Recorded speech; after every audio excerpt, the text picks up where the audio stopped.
Great job, Brendan, and to the panel. Really fantastic. I have a number of things I would want to share, but I have to give others a chance to do that first. Just before we conclude, I just wanted to mention what's going to happen in a few minutes, which is that there is a drinks reception.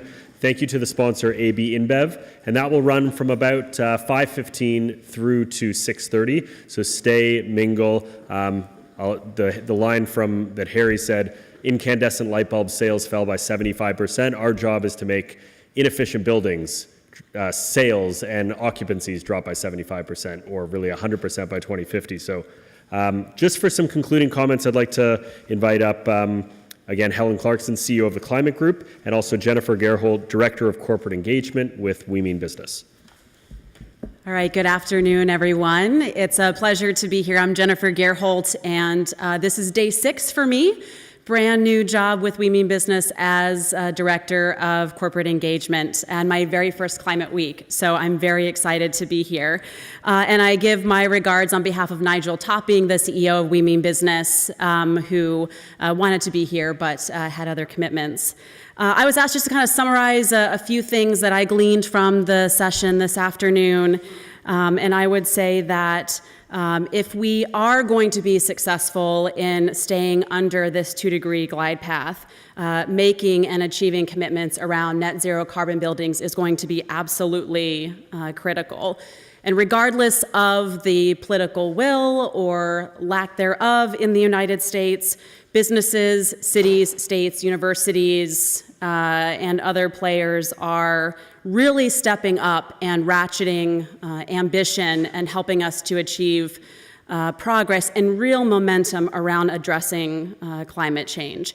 And taking action on climate, it really is an unstoppable force. And I've been very encouraged by all of the efforts that have been taking place and are currently taking place and will take place in the months and years to come. There's tremendous opportunity for businesses to lead. As we know, the building and construction sector is responsible for about 30% of global greenhouse gas and associated emissions. And they, in collaboration with government, NGOs, their customers, and other actors, will really play a key role in helping us to achieve this vision of a prosperous future in which we all live and thrive within our planetary boundaries. It's really a win-win value proposition, right? As we've been hearing over the course of not just this session, but the day, it creates jobs, it helps stimulate the local economy, it helps shield from price volatility, resource constraints, cost reduction, cost avoidance, and so on. So how can we create and support the right enabling conditions to help us achieve net zero buildings? We talked about a lot of them today. So state, regional, and local policies that helps to provide a framework and spur innovation is key. Also identifying pre-competitive collaboration opportunities where we can share ideas and test and scale best practices in a collaborative environment. Sectoral guidance, tools to help companies commit and achieve targets around net zero carbon buildings, and case studies that really show how this can be done. And then also the deployment of finance and capital and green building bonds, just to name a few of some of the things that were raised in this session. So in conclusion, We Mean Business is very keen to work with GBC, the Climate Group, and our other partners to really bring net zero buildings into the mainstream. We have the knowledge, we have the tools, the technologies, and the means of achieving this goal. So let's get it done. Thank you.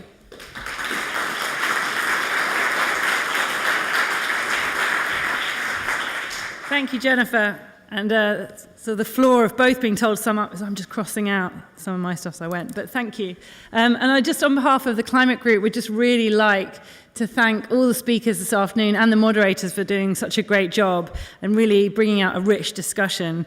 We've heard a lot today about the hurricanes. It's really hard to ignore these pictures that we've been seeing in the news over the past few weeks. And I think that really shows us this sort of dual relationship between the built environment and climate change. So, you know, the impact of the climate on buildings, and then we've heard today the impact of buildings on the climate. And that's something that I've been really sort of playing through in my mind throughout this afternoon.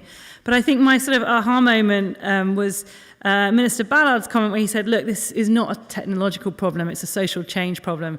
And I think that's been borne out in a lot of what we heard. We have the technology, we know what we need to do, everything is ripe for the taking, and the business case is there. So we've just got to get on now and do this. And yes, that's going to take some money, so I don't know if I'm looking at anyone who's got those big pots of cash that we need, but I think that's the work for all of us to do now in this sector, is to figure out how do we unlock that money, how do we unlock this momentum, because we've got the tools at our disposal. Thank you very much, and I'll hand back over to Jonathan.